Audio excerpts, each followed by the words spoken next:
So this is the problem we're going to be working with. It says that Smith purchases a 15-year annuity immediate that pays $1,000 per year at a price of $10,000.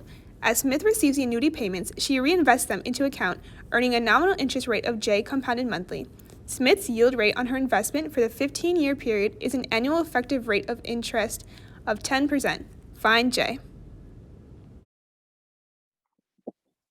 So to start off, this problem gives us a lot of information. So I'm going to summarize my information here on the left side to make things easier and more organized. So first, we know that Smith has purchased an annuity immediate. So the payments are going to be at the end of each year, right? Because it's an immediate. So payments at the end of each year.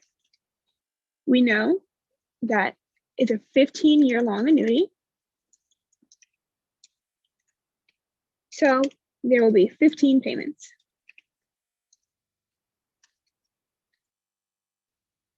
We're also told that the price of this annuity is $10,000. They let us know that there's a yield rate of 10%. And Smith has decided to reinvest her interest earned at rate J. So any money she gets from interest will be taken out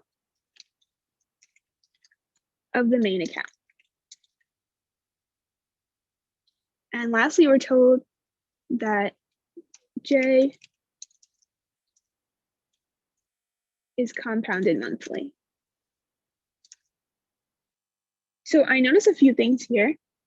First is that we have payments in years, right? 15-year long payments, or 15 years and a payment each year. However, our J is compounded monthly. And so we need to convert this monthly to a yearly interest rate in order to match and to be able to find some accumulated value in order to help us solve for J. So what we're going to do is we're going to let I be the yearly interest rate. So I is our yearly interest rate. And we're going to set up an equation to get I and J equal. So since I is a year and J is in months, we know that there will be 12, that J will be compounded 12 times for the one time that I is. So if we have 1 plus I compounded one time, we know our J is going to be compounded 12 times. So we're going to have 1 plus a J, and because it's compounded 12 times, we're going to divide that by 12. And in our 1 year, we're going to have 12 payments, one each month. So when solving this problem, we will use I in the steps to solve it. So we'll use I in the steps to solve. And at the end,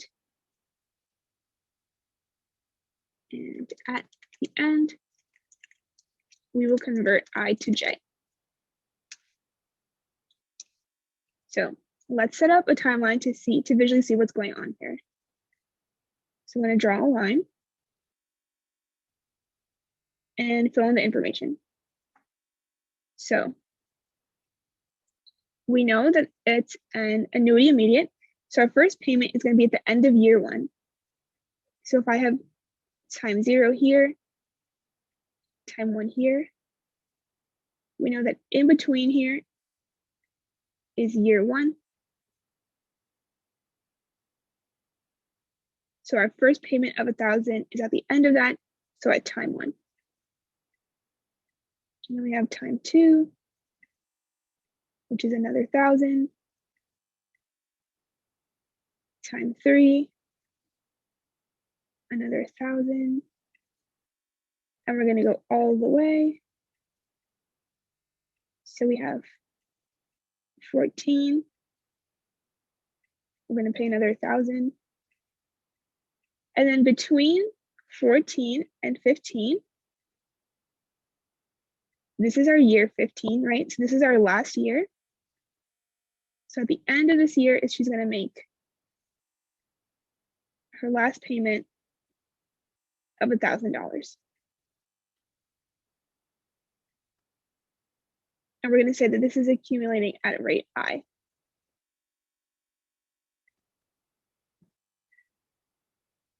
So if we look here, we know that the price of our annuity, we were told that the price of our annuity was $10,000.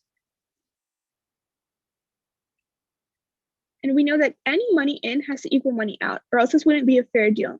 If the price of this annuity was worth more than what Smith was paying, she would have never bought it to begin with. And if the price was a lot less than what she was paying, the company would have never sold to her. So we know that somehow this price of $10,000 has to equal everything that's being put into this account here. We're told that the yield rate is 10%. So if we accumulate this 10,000 to 10% over the 15 years, it will have to equal the sum of Smith's 15 payments at rate I for this problem to make sense. And we know she's paying 1,000, so we're going to multiply that by 1,000. So now we're given, now we have this equation to set up, and we can solve for I. So first, let's look at this left side here. So in your calculator, what you should do, you should write 1.1. You're going to raise that to a button that looks like Y to X. You're going to write in a 15. And after you type that in, you should get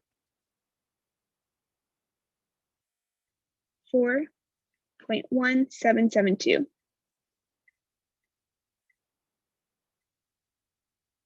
And you're going to, now we have this number. Let me move this little arrow here to be more clear. I'll erase it and draw it again. So this 4.772 is equal to this number right here. So we're going to multiply that by 1,000. So you put times 10,000 into your calculator.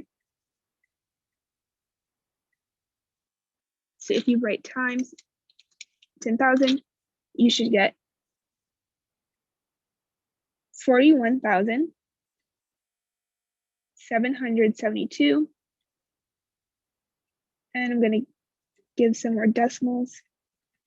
So 4,817.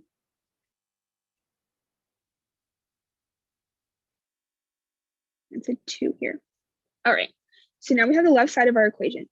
And we know that this is the accumulated value, right? Or the future value. So before I even clear my calculator, I'm just going to click FV and let it know that that is my future value. Now, if we go to our right side, we're going to plug in some numbers into the calculator. So we know she's making 15 payments. So our N is going to be 15. So I'm going to write that, type of 15, then hit N. We know she's making payments of 1,000. So for our payment button,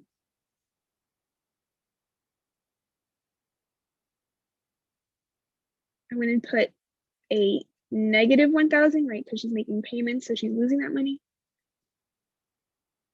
So I'm going to type in 1,000, hit the negative, the payment. And now we want to find our interest. So we're going to put CPT or compute. You're going to hit 1 over Y. So do compute 1 over Y. We get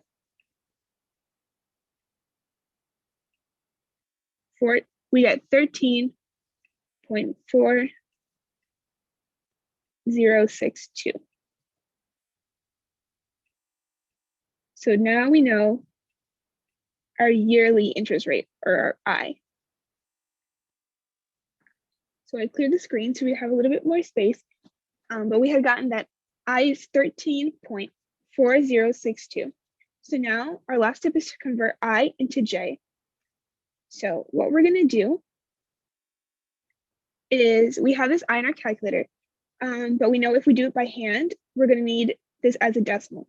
So I'm gonna in my calculator put divide 100, and that gives us as a decimal 0.1341. So now what I'm going to do is I'm going to plug it in, this 0.1341, to where my I is in the equation. So that's going to give me 1 plus that decimal, so 1.1341 equals 1 plus J over 12 to the 12. So now I need to raise both sides to the 1/12 power in the calculator. First, you should just get that as a decimal. So I'm going to do 1 divided by 12 in my calculator. And that gives me 0.0833. So leave that to the side. And we're going to raise both sides to that power. So that becomes then 1.1341 raised to the 0.0833. And that equals 1 plus J to the 12. I'm going to simplify that left side. So if I do 1.1341 raised to the 0.0833, I get 1.0105. And I'm going to already subtract 1 from both sides, so I get -1 equals J over 12. So if I subtract that 1, I get 0.0105 equals J to the 12, J divided by 12, excuse me. I'm going to multiply both sides by 12 to get my J by itself. So if I plug in, I already have this decimal in my calculator. So I'm just going to do times 12. And that gives me 12. Approximately 12.65.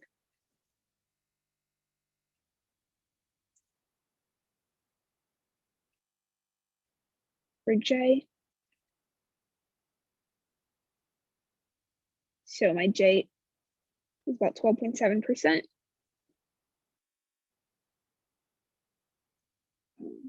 Write that for J.